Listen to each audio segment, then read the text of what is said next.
அருட்பெருஞ்சோதி அருட்பெருஞ்சோதி தனிப்பெருங் கருணை அருட்பெருஞ்சோதி. எல்லா உயிர்களும் இன்புற்று வாழ்க, வள்ளல் மலரடி வாழ்க வாழ்க. அன்பார்ந்த சன்மார்க்க சான்றோர் பெருமக்களே, நாம் சென்ற பதிவிலே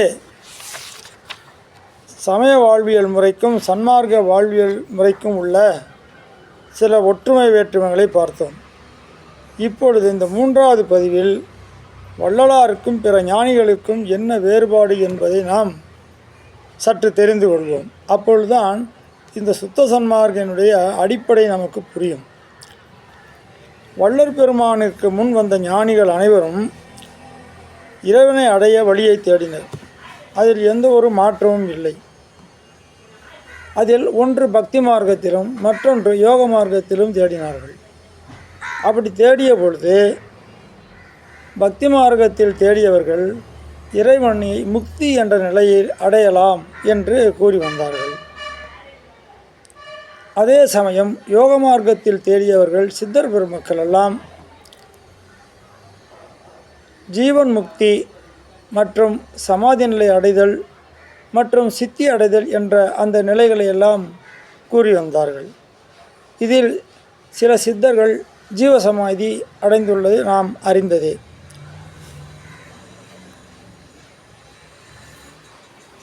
ஆக வள்ளற் பெருமானுக்கு முன்னாடி வந்த ஞானிகள், முன்னர் வந்த ஞானிகள் எல்லாமே அவரவர்கள் ஆன்மாவை பக்குவப்படுத்த, இறையாற்றலை பெற அவர் அந்த பக்தி யோகம் முதலியவற்றை கடைபிடித்து வந்தார்கள்.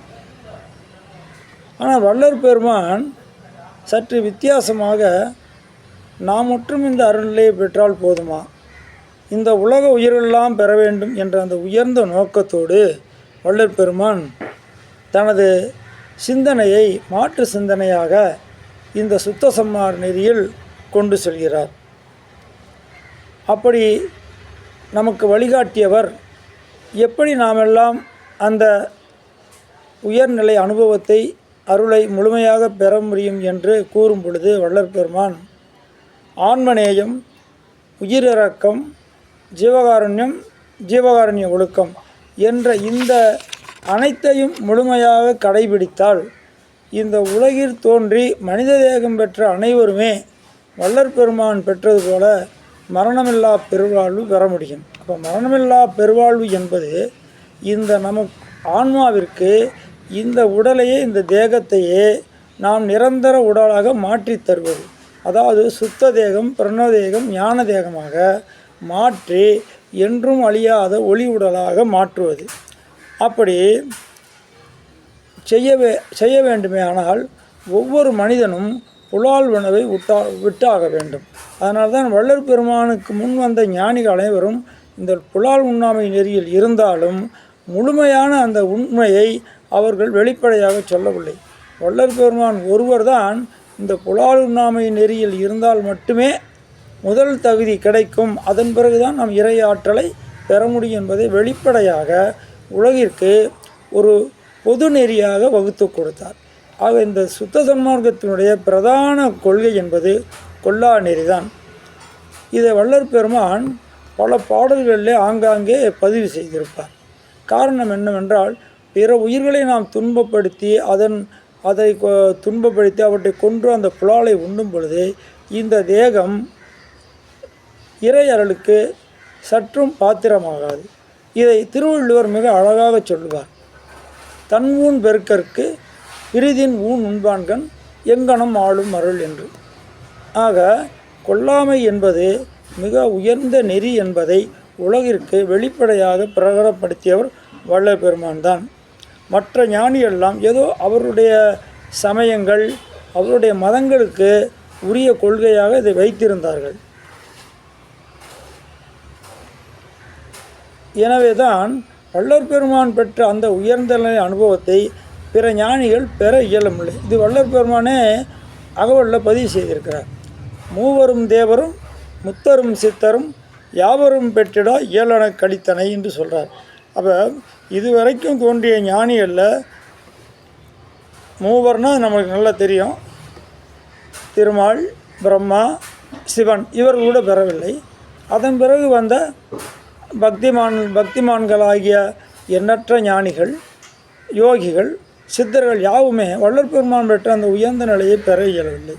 அதற்கு காரணம் என்னென்னா, எல்லா ஞானிகளுமே இறை அருளை நாடி சென்றார்கள். ஆனால் வள்ளல் பெருமான் தான் இறையருள் நம்மை நாடி வரும், நம்ம தகுதியை உயர்த்தி கொள்ள வேண்டும் என்று சொன்னார்கள். அதனால்தான் உயிரிறக்கத்தை, இந்திய கர்ண ஒழுக்கத்தையும் வள்ளல் பெருமான் முதல்நிலைப்படுத்தினார். பக்திக்கு இங்கு 3வது இடம் கொடுத்தார். ஆக பக்தி இருந்தும் இந்த உயிரிறக்கம் ஒழுக்கம் இல்லாவிட்டால் அந்த முழுநிலையை அடைய முடியாது என்பதை வள்ளல் பெருமான் உணர்ந்து அதை நமக்கெல்லாம் சொல்லினார். அது மட்டும் அல்ல, அவர் அந்த சொன்ன வார்த்தைகளை தனது உயிரிறக்கத்தை ஒரு பாடலை மிக அழகாக பெருமான் வெளிப்படுத்தியுள்ளார். பாதி இரவில் எழுந்தருளி பாவியேனை எழுப்பி அருட்ஜோதி அளித்து என் உள்ளகத்தே சூழ்ந்து கலந்து துலகுகின்றாய், நீதி நடஞ்சை பேரின்ப நிதி நான் பெற்ற பெரும்பேற்றை ஓதி முடியாது என்போல் உலகம் பெறுதல் வேண்டுவனே என்று அற்புதமாக அந்த பாடலிலே கூறியிருக்கிறார். இறைவன் வந்து வள்ளற் பெருமானுக்கு அந்த முழுநிலை அனுபவத்தை கொடுத்த பிறகும் வள்ளற் பெருமான் திருப்தி அடையாமல் இந்த உலக உயிரெல்லாம் பெற வேண்டும் என்ற அந்த உயர்ந்த நோக்கத்தை இறைவனிடம் முறையிட்டதாகவும் அதற்கு இறைவன் வழிகாட்டியதாக கூட வள்ளற் பெருமான் சொல்கிறார். அதை மேலும் அகவலிலே ஊர்ஜிதப்படுத்தும் வகையிலே, உறுதிப்படுத்தும் வகையிலே, உலகினில் உயிர்களுக்கு உறும் இடையெல்லாம் விலகணி அடைந்து விளக்குக மகிழ்க, சுத்த சன்மார்க்க சுகநிலை பெறுக, உத்தமன் ஆகுக ஓங்குக என்றனை, போற்றினின் பேரருள் போற்றினின் பெருஞ்சீர் ஆற்றலின் ஓங்கி அறுப்பு என்று சொல்லியிருப்பார்.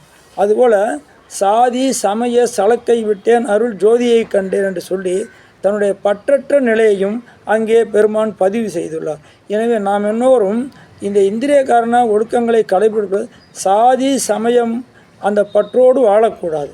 அப்படி வாழ்ந்தால் நாமும் அந்த நிலையை அடையலாம். எனவே ஜாதி சமய பற்றறுத்து வாழ்ந்து வள்ளற் பெருமான் சொல்லக்கூடிய உயிரிறக்கம், பக்தி, இந்திரிய ஒழுக்கம், கரண ஒழுக்கம் இவற்றையெல்லாம் கடைபிடித்தால் நாமும் வள்ளற் பெருமான் போல் நிச்சயமாக இந்த பிறவியில் முடியாட்டும் அடுத்த பிறவியில் அந்த சுத்த சன்மார்க்கத்தின் முழுநிலை அனுபவமான மரணமில்லா பெருவாழை அடைய முடியும்.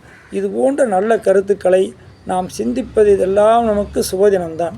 ஒரு கவிஞன் கூட திரைப்பட பாடலிலே பாடியிருப்பான், ஆண்டுக்கு ஆண்டு தேதிக்கு தேதி 1000 வருகிறது சுபதினம், அடுத்தவர் நலனை நினைப்பதிலெல்லாம் ஆயுள் முழுவதும் சுபதினம் என்று. ஆக அந்த சுத்த சன்மார்க்கம் என்பது நம்முடைய நலனை மட்டுமல்ல, இந்த உலக உயிர்களின் நலனையெல்லாம் வேண்டி விரும்பி சிந்திப்பதால் நமக்கெல்லாம் நாளும் சுபதினமாக இருக்கிறது. இன்று நாம் ஞானமொழியான வல்லாரை பற்றி சிந்திப்போம். வல்லாரை பாலில் சுத்தி செய்தும்பார். பாலில் சுத்தி செய்து என்பது ஒரு இட்லி பாத்திரத்தில் ஒரு 100 மில்லி பால் 200 மில்லி தண்ணீர் ஊற்றி அது கொதி வந்தவுடன் மேல் தட்டில் நாம் ஏற்கனவே வல்லாரை பறித்து வந்து நன்கு கழுவி அதை நீர் இல்லாமல், ஓரளவு நீர் அதிகம் இல்லாமல் வைத்து மேல் தட்டில் வைத்து, அதுவும் மேல் தட்டில் நேரடியாக வைக்காமல் அதில் வாழை இலை வச்சு அந்த வாழை இலை மேலே இந்த ஞானமூலியான வல்லாரையை வைத்து அதை புட்டவியலாக மேலே மூடி அவித்து அதன் பிறகு அதை எடுத்து வெயில் நிழலில் உலர்த்த வேண்டும். உலர்த்தி அதை எடுத்து வைத்து கொண்டு சிறு சிறிதாக காலையிலே நாட்டு சர்க்கரை அல்லது வெந்நீரில் சேர்த்து உண்டு வந்தால் தோல் வியாதிகள் வராது. ஒன்று. அடுத்து காம உணர்வு கட்டுப்படும். அடுத்து மூளையினுடைய அனைத்து செல்களும் புத்துணர்ச்சியுடன் செயல்பட்டு நாம் நன்கு தெளிவான ஒரு அறிவையும் பெற இயலும். மேலும் யானைக்கால் போன்ற வியாதிகளையும் தடுக்க வல்லமை கொண்ட இந்த வல்லாரை. ஆக ஞான மூலிகையிலே மிக பிரதானமாக சொல்லப்படுவது கரிசாலை, அதன் பிறகு தூதுவளை, அதன் பிறகு வல்லாரை. ஆக இந்த மூலிகையெல்லாம் நாம் சற்றும் தடைவிடாது எந்த ஒரு மனசுணக்கமும் கொள்ளாமல் நாம் அனுதினமும் எடுத்துக்கொண்டால் நம்ம இந்த உடல் கூட தேக மாற்றத்துக்கு தயாராகும். இந்த உடல் தேக மாற்றம் என்பதே ஒரு மெய்ஞான விஞ்ஞானம்தான். இதுதான் வள்ளற் பெருமான் ரொம்ப தெளிவாக நமக்கு இந்த திருவருட்பாப்பாடலே பதிவு செய்திருக்கிறார். ஆகினால் இந்த 3வது பேரிலே இதுவரைக்கும் பார்த்தோம். இந்த உலக உயிர் எல்லாமே இந்த சுத்த சன்மார்க்க நிலை பெற முடியும், சுத்த சன்மார்க்க நிலை அடைய முடியும் என்று எதன் மூலம் கூறுகிறார்? அதற்கு என்ன வழியை கூறுகிறார் என்பதை நாம் அடுத்த பதிவிலோ பார்ப்போம். அன்பு நண்பர்களே, அன்பர்களே, சகோதர சகோதரிகளே, உங்கள் அனைவருக்கும் எனது நன்றியை கூறி நிறைவு செய்கிறேன். வந்தனம்.